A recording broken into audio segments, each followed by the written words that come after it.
All right, so welcome in YouTube and Rumble as well. Yesterday we left off on Judges, chapter 7. You ready?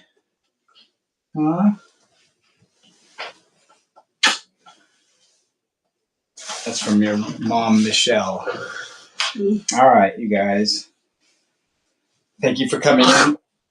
We do have Big Sweet Billy on the floor. You okay? Matthew's still getting over his whatever he had going on. If I sit you up a little bit, maybe. Oh, so I was able to successfully petition for some new WHOs for Matthew. They were impressed at my modifications, but they could tell that he does need new ones. So, and I asked them for a referral for hyperbaric oxygen. He didn't want to do it, but he did. You want to make some sounds, Matthew? Talk to your family. We'd all love to hear what you have to say. All right, you guys. Maybe Matthew will do more of that. All right, Judges chapter 7. This is where Gideon was, I don't remember exactly, but God was telling Gideon what to do. So early in the morning, Jerubbaal, that is Gideon, and all his men camped at the spring of Harod. The camp of Midian was north of them, in the valley near the hill of Moreh.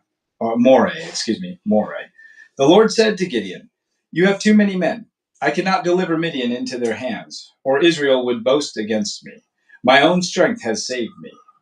That's what Israel would say. "Now announce to the army, anyone who has trembles with fear may turn back and leave Mount Gilead." So 22,000 men left, while 10,000 remained.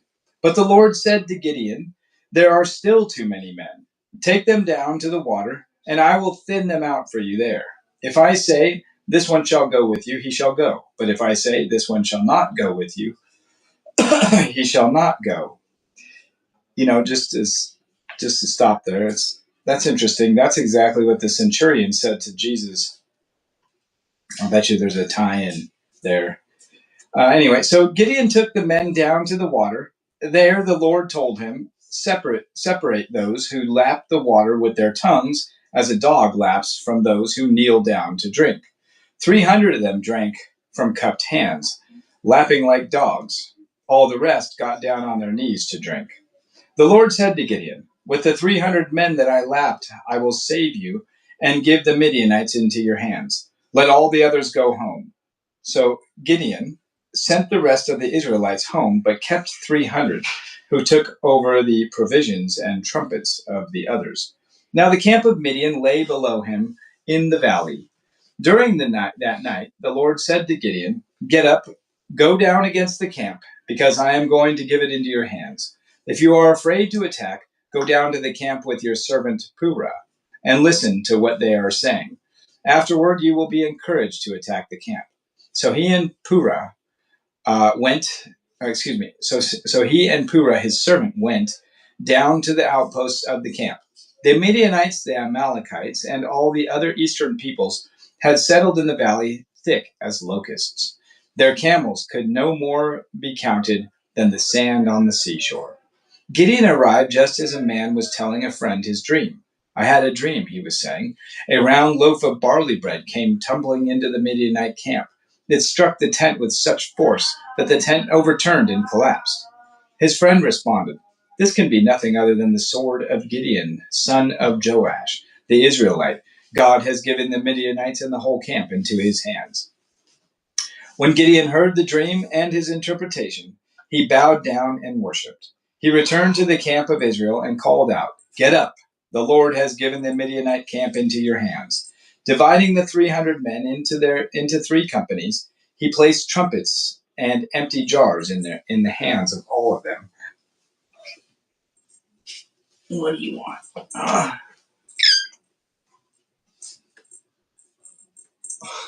Sorry, he came over to say hi, Matthew. There's your Billy. You see your big sweet Billy? Huh? You see Billy? Billy's been in this room all day long, even though we were gone. It was really cool earlier, and I apologize for interrupting. Billy was in here earlier, and Matthew was just moving his head and arms all around. And I said, and Billy was on the floor to his right. I said, Matthew, look at Billy.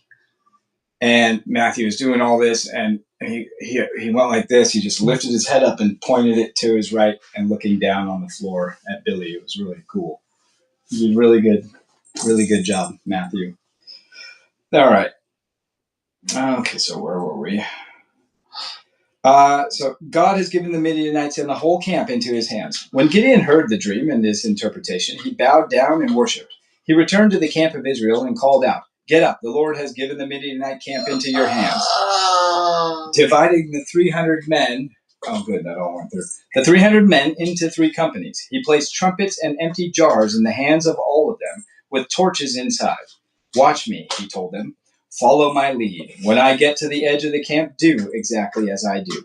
When I and all who are with me blow our trumpets, then from all around the camp blow yours and shout, for the Lord and for Gideon." Excuse me. Gideon and the 100 men with him reached the edge of the camp at the beginning of the middle watch, just after they had changed the guard. They blew their trumpets and broke the jars that were in their hands. The 3 companies blew the trumpets and smashed the jars. Grasping the torches in their left hands and holding in their right hands the trumpets they were to blow, they shouted, "A sword for the Lord and for Gideon." While each man held his position around the camp, all the Midianites ran, crying out as they fled. When the 300 trumpets sounded, the Lord caused the men throughout the camp to turn on each other with their swords. The army fled to Beth Shittah, toward Zerera, as far as the border of Abel Meholah, near Tabith, or Tabeth. Israelites from Naphtali, Asher, and all Manasseh were called out, and they pursued the Midianites.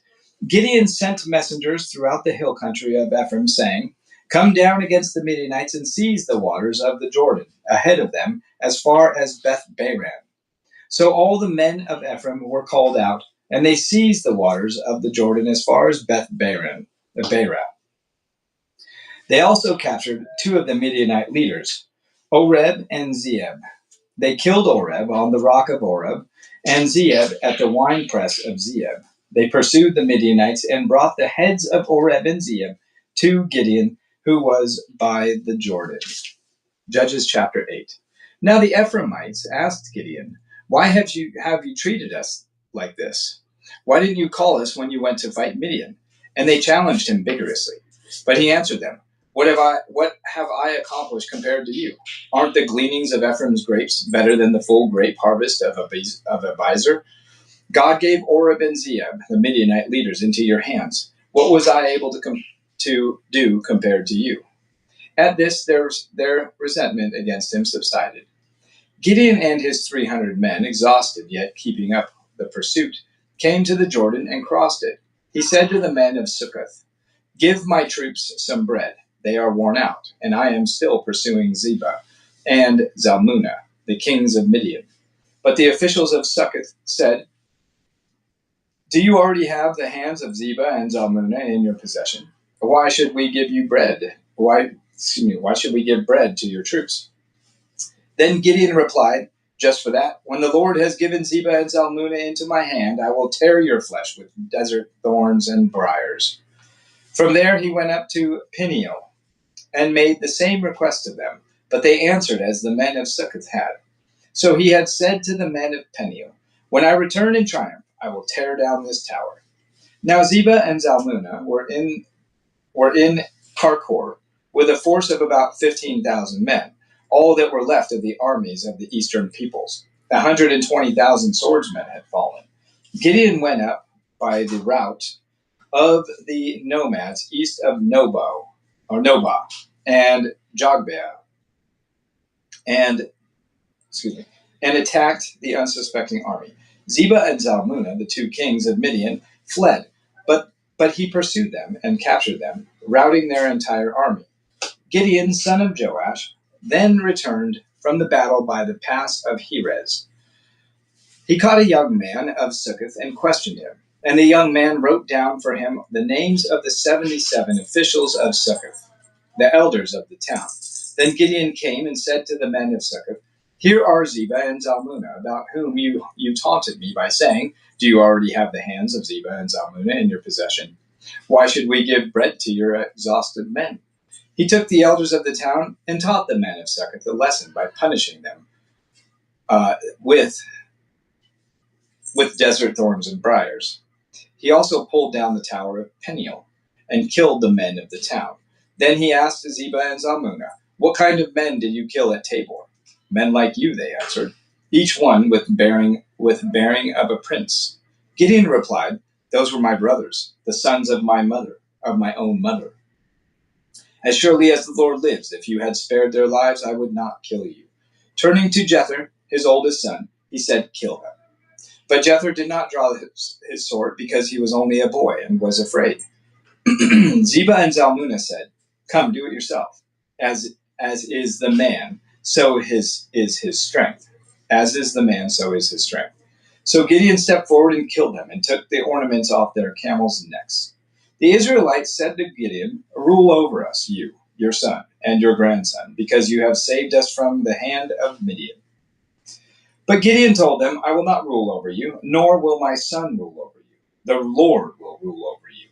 And he said, "I do have one request, that each of you give me an earring from your share of the plunder." It was the custom of the Israelites who wore earrings. They answered, "We'll be glad to give them." So they spread out a garment, and each of them threw a ring from his plunder onto it. The weight of the gold rings he asked for came to 1,700 shekels, not counting the ornaments, the pendants, and the purple garments worn by the kings of Midian, or the chains that were on their camels' necks.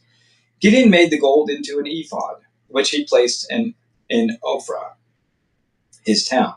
All Israel prostituted themselves by worshiping it there, and it became a snare to Gideon and his family. Thus Midian was subdued before the Israelites and did not raise its head again. During Gideon's lifetime, the land had peace 40 years. Jerubbaal, son of Joash, went back home to live. He had 70 sons of his own, for he had many wives. His concubine, who lived in Shechem, also bore him a son, whom he named Abimelech. Gideon's son of Joash died at a good old age, and was buried in the tomb of his father Joash in Ophrah of the Abiezrites. No sooner had Gideon died than the Israelites again prostituted themselves to the Baals. They set up Baal-berith as their god, and did not remember the Lord their God, who had rescued them from the hands of their enemies on every side. They also failed to show any loyalty to the family of Jerubbaal, that is, Gideon, in spite of all the good things he had done for them. Judges chapter 9. Oh, Matthew. Tripping?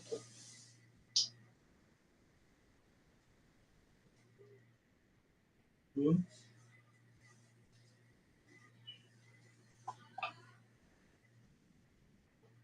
You're all right.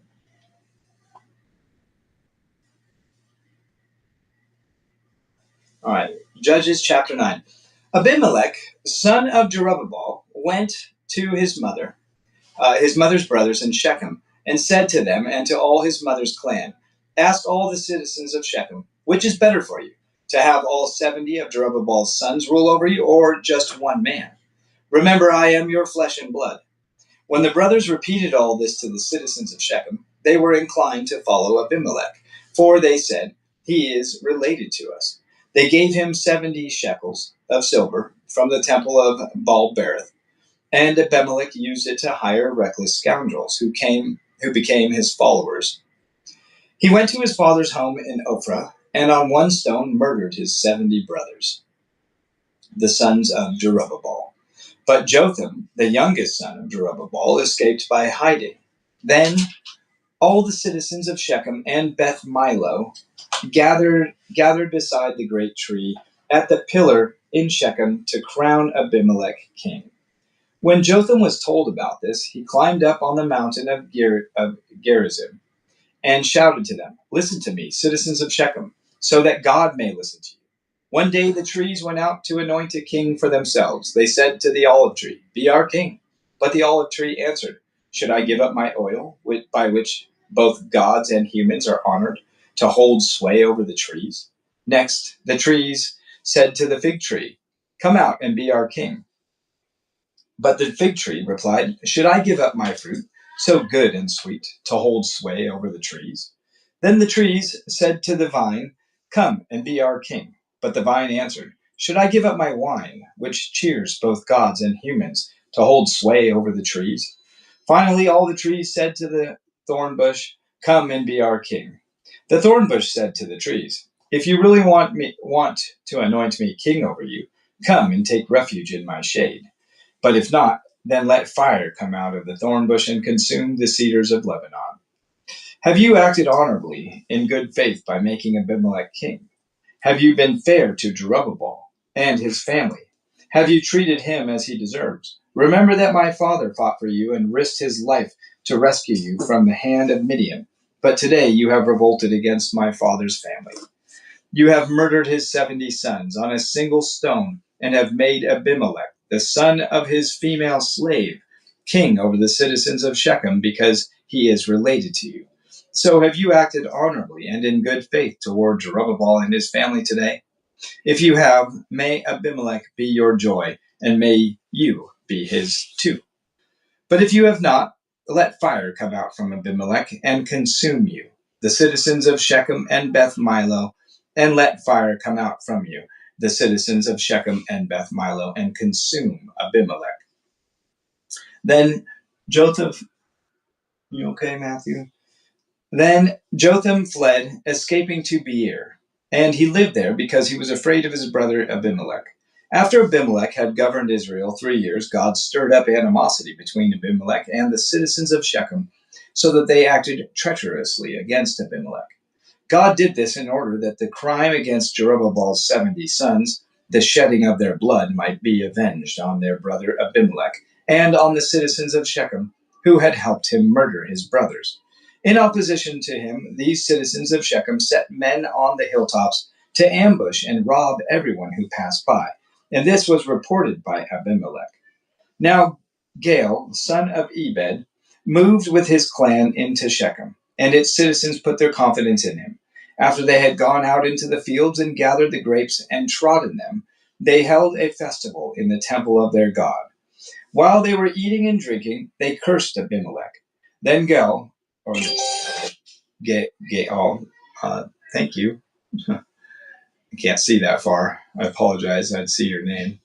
And this is Gaal. So I'm going to say Gaal, or Gaal. I think Gaal. Gaal, son of Ebed, said, "Who is Abimelech, and why should we Shechemites be subject to him? Isn't he Jerubbaal's son? And isn't Zebul his deputy? Serve the family of Hamor, Shechem's father. Why should we serve Abimelech? If only this people were under my command, then I would get rid of him. I would say to Abimelech, 'Call out your whole family.'" When Zebul, the governor of the city, heard what Gaal, son of Ebed, said, he was very angry.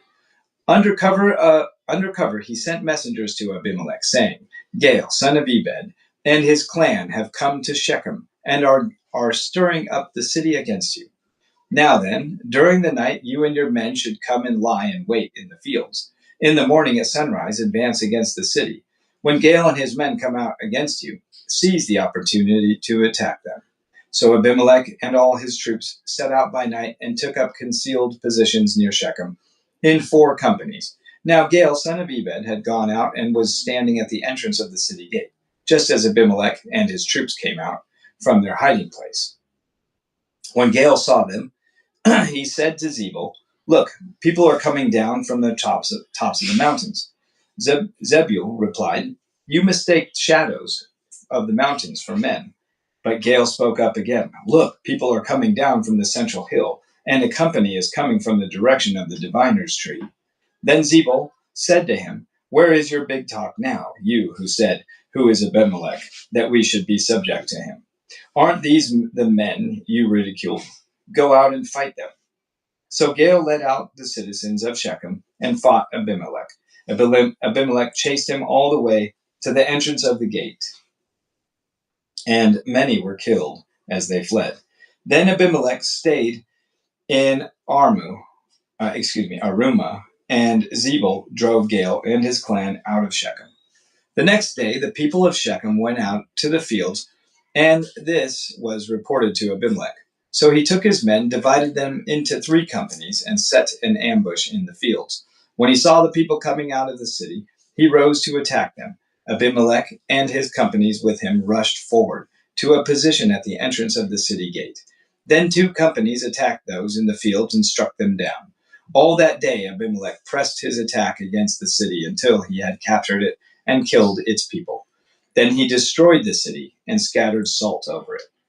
On hearing this, the citizens in the tower of Shechem went into the stronghold of the temple of El-Berith. When Abimelech heard that they had assembled there, he and all his men went up Mount Zalmon. He took an axe and cut off some branches, which he lifted to his shoulders. He ordered the men with him, "Quick, do what you have seen me do." So all the men cut branches and followed Abimelech. They piled them against the stronghold and set it on fire with the people still inside. So all the people in the tower of Shechem, about 1,000 men and women, also died. Next, Abimelech went to Thebez and besieged it and captured it. Inside the city, however, was a strong tower, to which all the men and women, all the people of the city, had fled. They had locked themselves in and climbed up on the tower roof. Abimelech went to the tower and attacked it. But as he approached the entrance to the tower to set it on fire, a woman dropped an upper millstone on his head and cracked his skull. Sound familiar, Matthew? Hurriedly, he called to his armor-bearer, "Draw your sword and kill me, so that they can't say, 'A woman killed me.'" So his servant ran him through, and he died. When the Israelites saw that Abimelech was dead, they went home.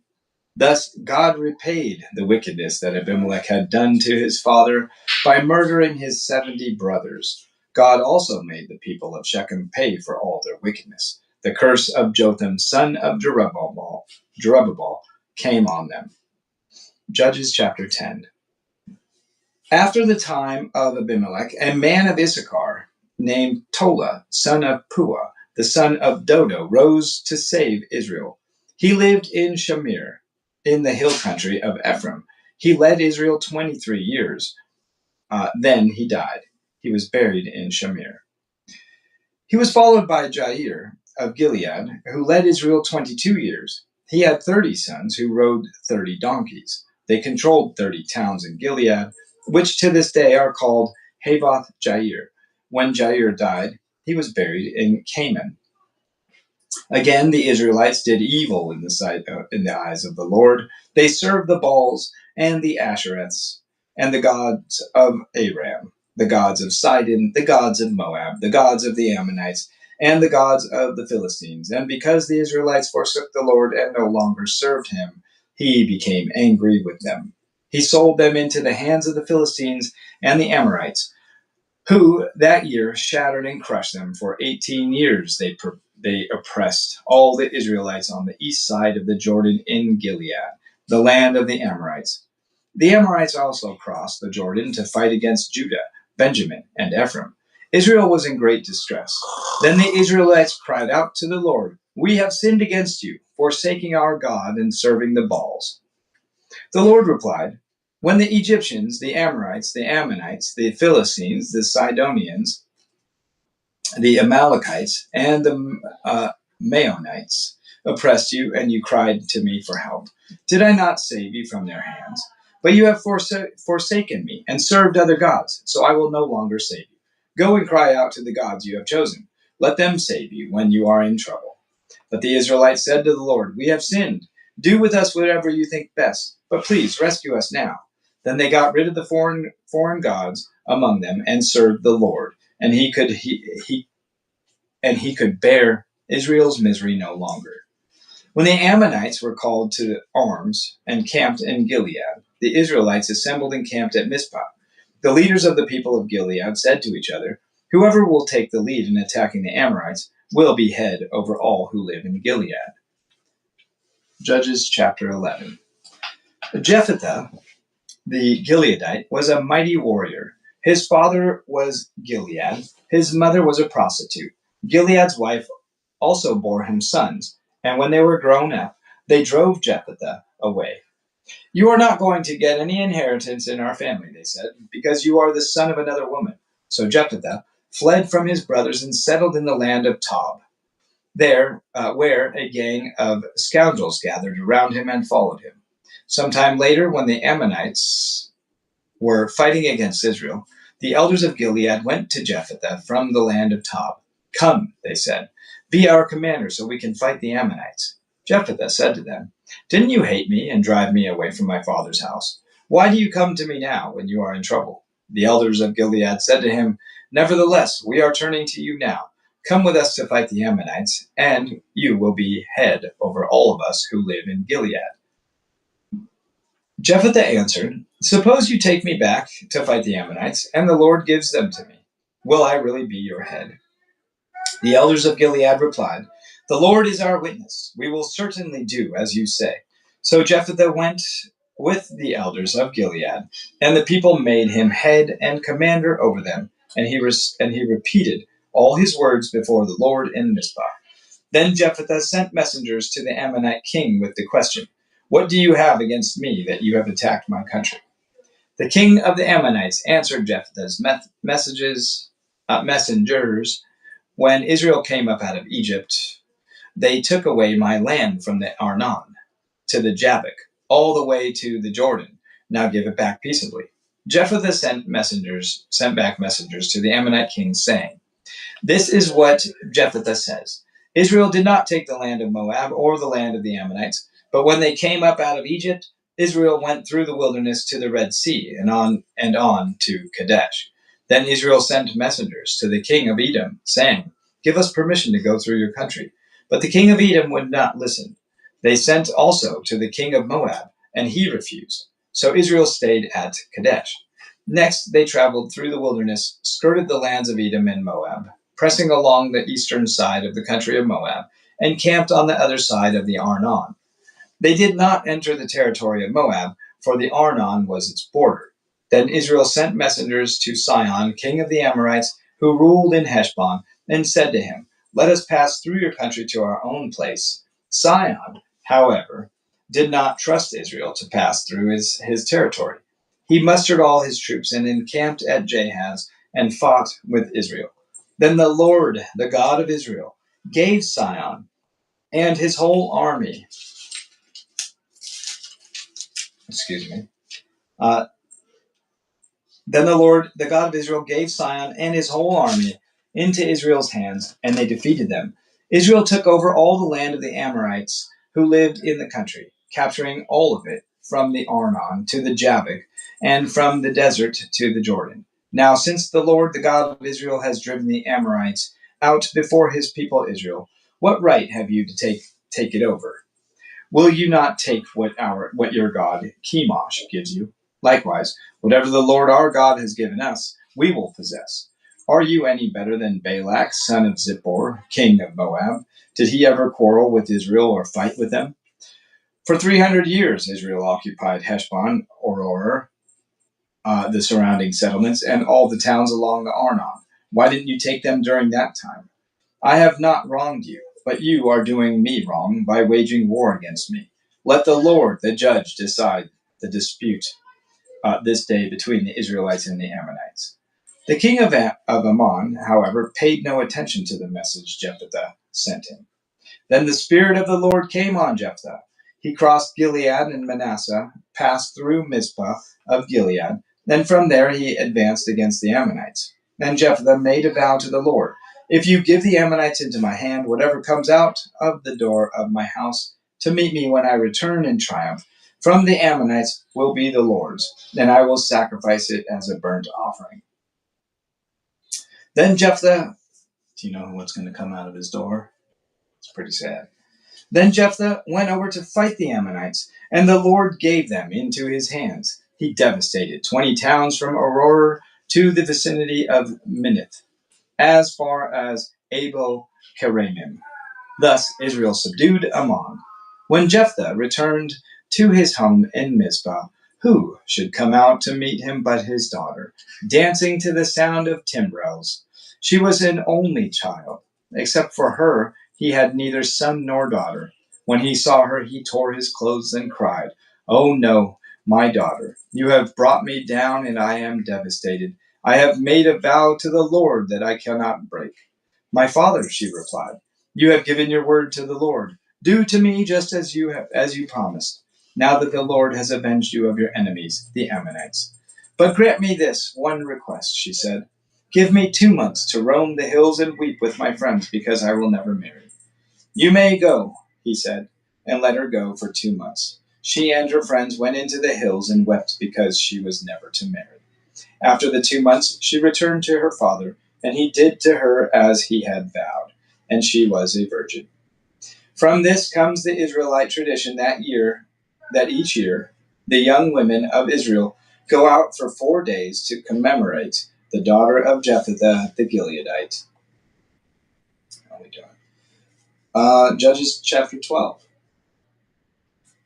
The Ephraimite forces were called out, and they crossed over to Zaphon. They said to Jephthah, "Why did you go to fight the Ammonites without calling us to go with you? We're going to burn down your house over your head." Jephthah answered, "I and my people were engaged in a great struggle with the Ammonites, and although I called, you didn't save me out of their hands. When I saw that you wouldn't help, I took my life in my hands and crossed over to fight the Ammonites, and the Lord gave me the victory over them. Now why have you come up today to fight me?" Jephthah then called together the men of Gilead and fought against Ephraim. The Gileadites struck them down because the Ephraimites had said, "You Gileadites are renegades from Ephraim and Manasseh." The Gileadites captured the fords of the Jordan, leading to Ephraim, and whenever a survivor of Ephraim said, "Let me cross over," the men of Gilead asked him, "Are you an Ephraimite?" If he said no, they said, "All right, say Sibboleth," or Shibboleth. If he said Sibboleth, because he could not pronounce the word correctly, they seized him and killed him at the fords of the Jordan. 42,000 Ephraimites were killed at that time. Jephthah led Israel 6 years. Then Jephthah the Gileadite died and was buried in a town of Gilead. In a town in Gilead. After him, Ibzan of Bethlehem led Israel. He had 30 sons and 30 daughters. He gave his daughters away in marriage to those outside his clan, and for his sons he brought in 30 young women as wives from outside his clan. Ibzan, or Ibzan, not sure, Ibzan will say, led Israel 7 years. Then Ibzan died and was buried in Bethlehem. After him, Elon the Zebulunite led Israel 10 years. Then Elon died and was buried in Aijalon, in the land of Zebulun. After him, Abdon, son of Hillel, from Pirathon, led Israel. He had 40 sons and 30 grandsons, who rode on 70 donkeys. He led Israel 8 years. He led Israel 8 years. Then Abdon, son of Hillel, died and was buried at Pirathon in Ephraim, in the hill country of the Amalekites. Judges chapter 13. Again, the Israelites did evil in the eyes of the Lord, so the Lord delivered them into the hands of the Philistines for 40 years. A certain man of Zorah named Manoah, from the clan of the Danites, had a wife who was childless, unable to give birth. The angel of the Lord appeared to her and said, "You are barren and childless, but you are going to become pregnant and give birth to a son. Now see to it that you drink no wine or other fermented drink, and that you do not eat anything unclean. You will become pregnant and have a son whose head is never to be touched by a razor, because the boy is to be a Nazarite, dedicated to God from the womb. He will take the lead in delivering Israel from the hands of the Philistines." Then the woman went to her husband and told him, "A man of God came to me. He looked like an angel of God, very awesome. I did ask him where he came from, and he didn't tell me his name. But he said to me, 'You'll become pregnant and have a son. Now then, drink no wine or other fermented drink, and do not eat anything unclean, because the boy will be a Nazarite of God from the womb until the days of his death.'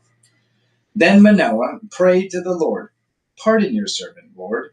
I beg you to let the man of God you sent to us come again to teach us how to bring up the boy who is to be born.' God heard Manoah, and the angel of God came again to the woman while she was out in the field. But her husband Manoah was not with her. Excuse me. The woman hurried to tell her husband, 'He's here, the man who appeared to me the other day.' Manoah got up and followed his wife. When he came to the man, he said, 'Are you the man who talked to my wife?' 'I am,' he said.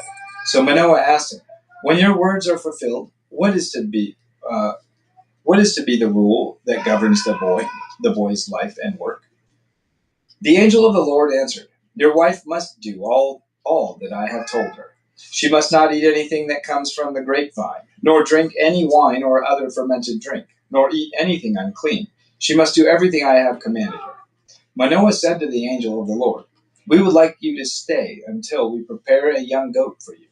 The angel of the Lord replied, 'Even though you even though you detain me, I will not eat any of your food. But if you prepare a burnt offering, offer it to the Lord.' Manoah did not realize that it was the angel of the Lord." I've heard somewhere that when you see the angel of the Lord, that's Jesus. Not saying that's true, just saying I heard it. So then Manoah inquired of the angel of the Lord, 'What is your name, so that we may honor you when your word comes?' He replied, 'Why do you ask my name? It is beyond understanding.' Then Manoah took a young goat together with the grain offering and sacrificed it on a rock to the Lord. And the Lord did an amazing thing while Manoah and his wife watched. As the flame blazed up from the altar toward heaven, the angel of the Lord ascended in the flame. Seeing this, Manoah and his wife fell with their faces to the ground. When the angel of the Lord did not show himself again to Manoah and his wife, Manoah realized that it was the angel of the Lord. "We are doomed to die," he said to his wife.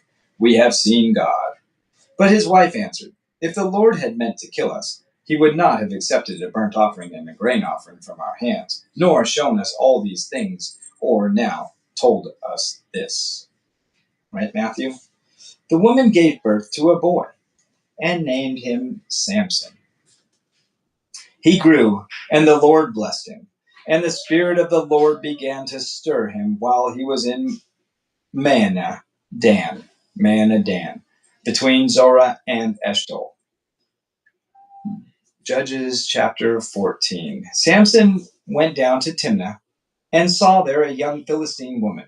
When he returned, he said to his father and mother, "I have seen a Philistine woman in Timnah. Now get her for me as my wife."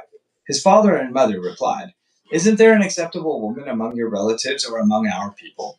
Must you go to the uncircumcised Philistines to get a wife?"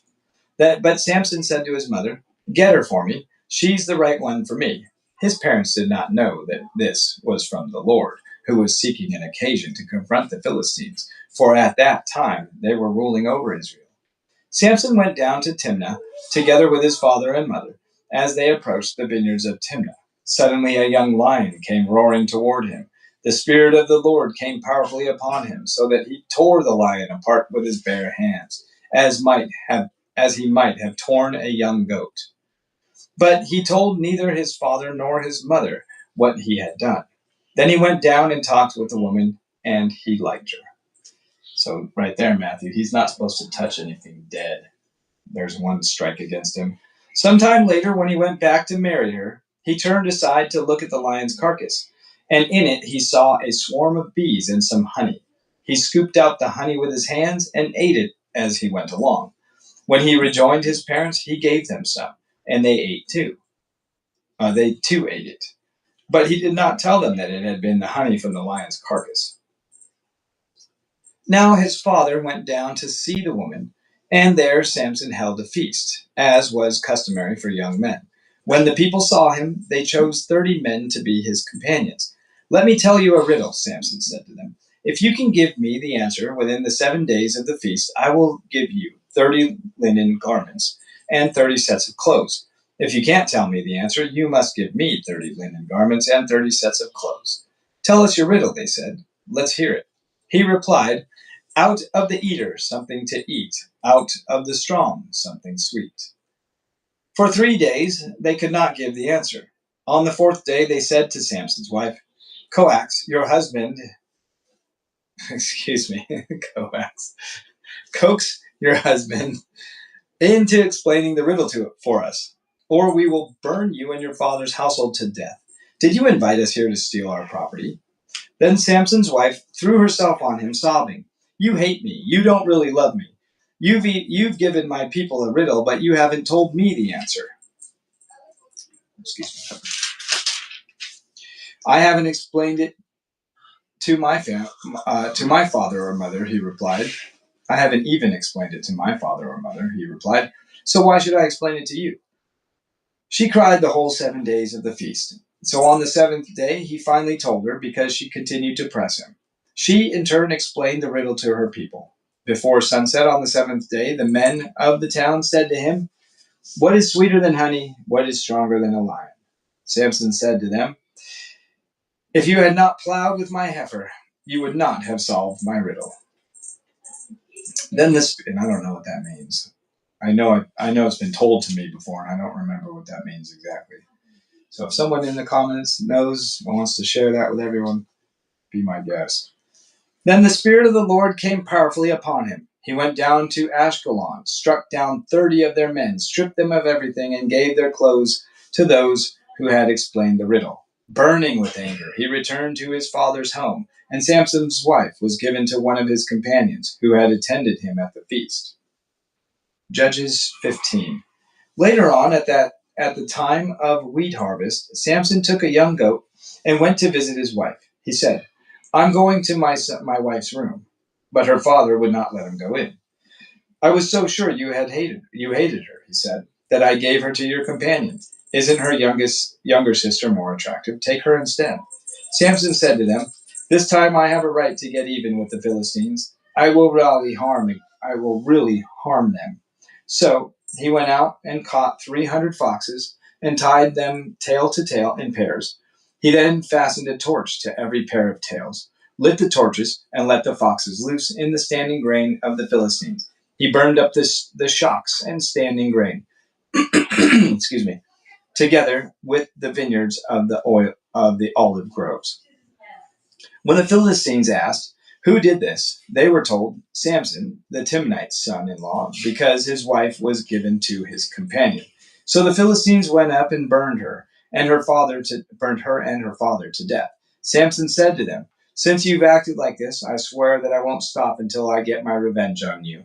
He attacked them viciously and slaughtered many of them. Then he went down and stayed in a cave in the rock of Etam. The Philistines went up and camped in Judah, spreading out near Lehi. The people of Judah asked, why have you come to fight us? We have come to take Samson prisoner, they answered, to do him as he did to us.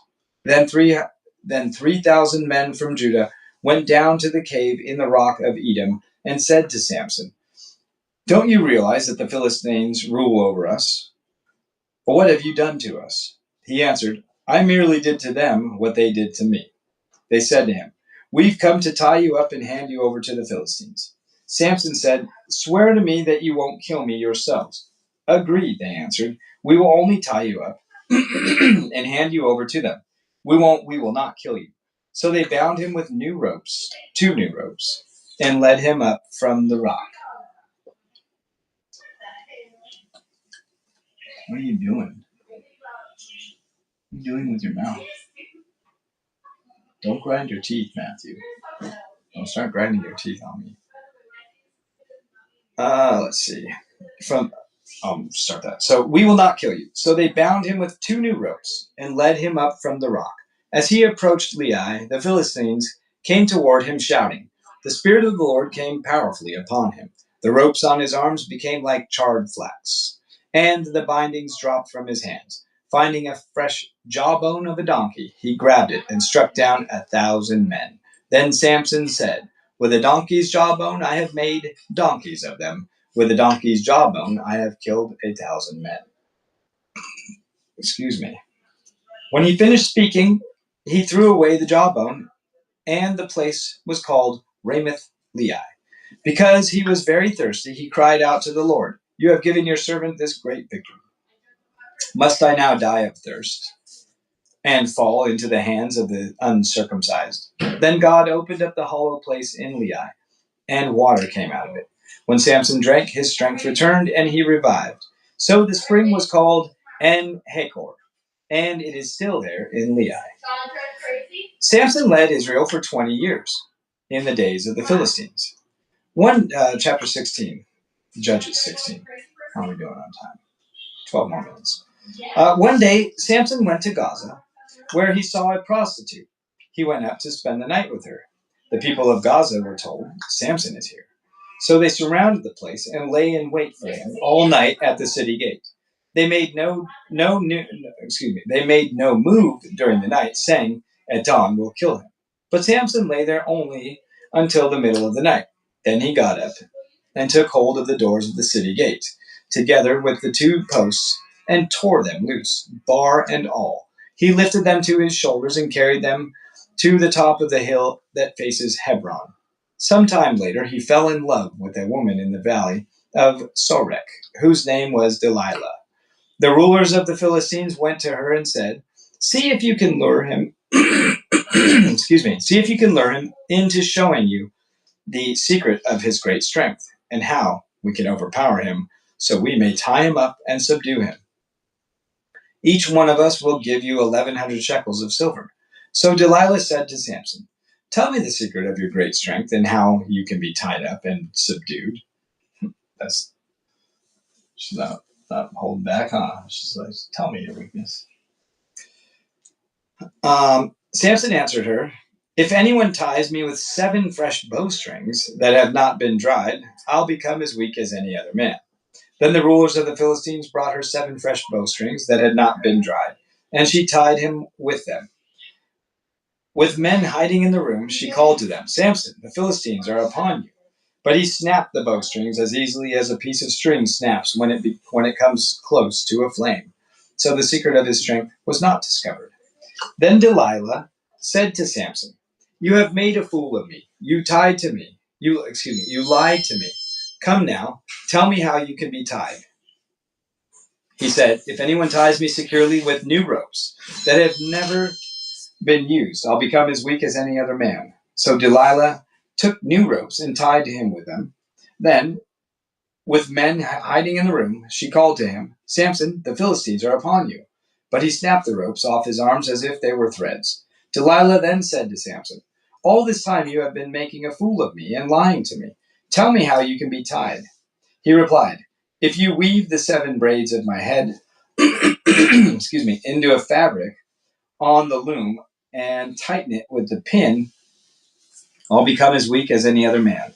So while he was sleeping, Delilah took the 7 braids of his head, wove them into the fabric, and tightened it with the pin. Again she called to him, "Samson, the Philistines are upon you."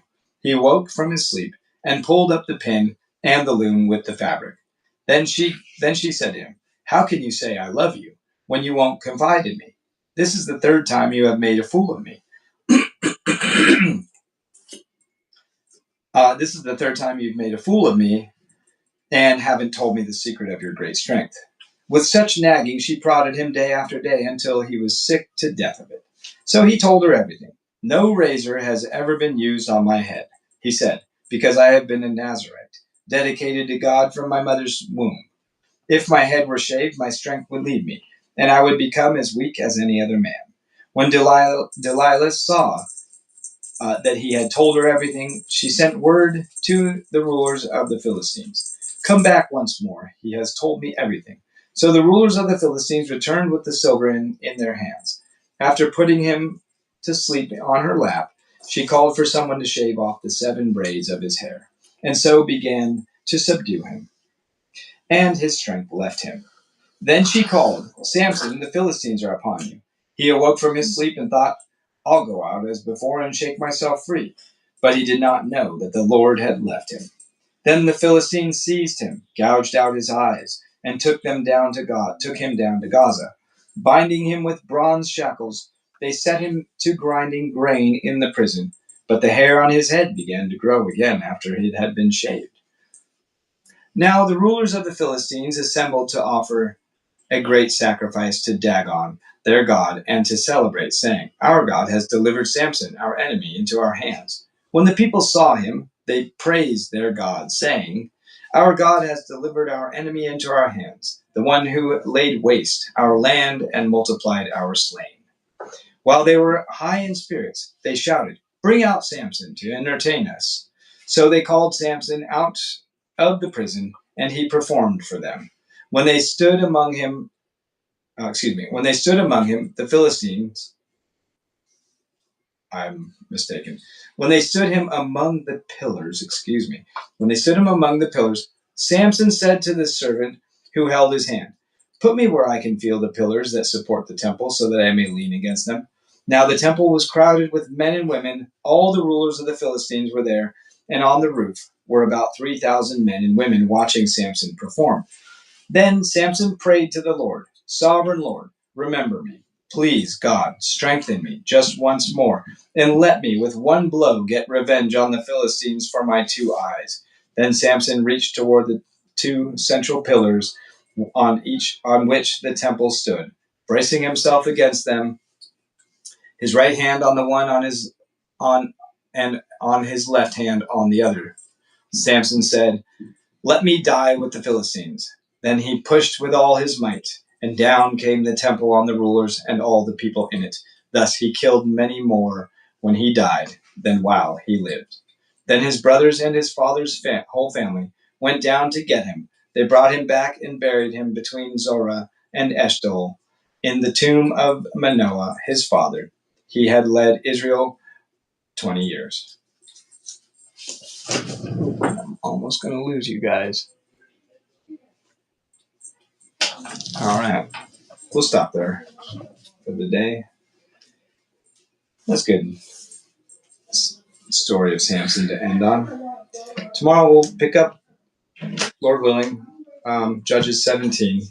Thank you, YouTube and Rumble, for joining us. We love you. God bless you in Jesus'